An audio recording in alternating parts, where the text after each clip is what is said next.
দেশের 4টি বিশেষ অঞ্চলের উপর দিয়ে আজ রাত 1টার মধ্যে সর্বোচ্চ 60 কিলোমিটার বেগে তীব্র কালবৈশাখী ঝড় ও বজ্রসহ বৃষ্টির পূর্বাভাস দিয়েছে আবহাওয়া অধিদপ্তর।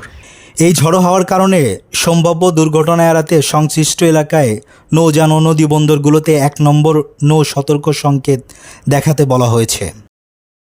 বুধবার 20 মে আবহাওয়া অধিদপ্তরের অভ্যন্তরীণ নদী বন্দরগুলোর জন্য দেওয়া এক বিশেষ পূর্বাভাসে এই জরুরি তথ্য জানানো হয়েছে। আবহাওয়া অধিদপ্তরের আবহাওয়াবিদ মোহাম্মদ আব্দুল হামিদ মিয়ার সই করা এক বিশেষ পূর্বাভাসে বলা হয়েছে, আজ বুধবার বিকেল 3টা থেকে শুরু করে দিবাগত রাত 1টার মধ্যে টাঙ্গাইল, ময়মনসিংহ, কুমিল্লা ও সিলেট অঞ্চলের উপর দিয়ে পশ্চিম অথবা উত্তর পশ্চিম দিক থেকে ঘন্টায় 45 থেকে 60 কিলোমিটার বেগে অস্থায়ীভাবে দমকা অথবা ঝড়ো হাওয়া বয়ে যেতে পারে। এর সাথে এসব অঞ্চল হালকা থেকে মাঝারি ধরনের বৃষ্টি অথবা বজ্রসহ বৃষ্টি হওয়ার প্রবল সম্ভাবনা রয়েছে।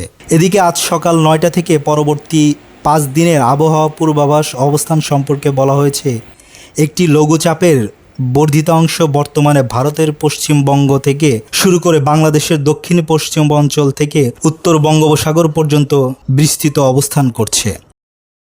এই সিনপেটিক লঘুচাপের প্রভাবে আজ সকাল 9টা থেকে পরবর্তী 24 ঘন্টা দেশের রংপুর, ময়মনসিংহ, সিলেট বিভাগের অনেক জায়গায় এবং রাজশাহী, ঢাকা, খুলনা, বরিশাল ও চট্টগ্রাম বিভাগের 2-1 জায়গায় অস্থায়ীভাবে দমকা অথবা ঝড়ো হাওয়ার এবং তীব্র বিদ্যুৎ চমকানো সহ হালকা থেকে মাঝারি ধরনের বৃষ্টি অথবা বজ্রসহ বৃষ্টি হতে পারে।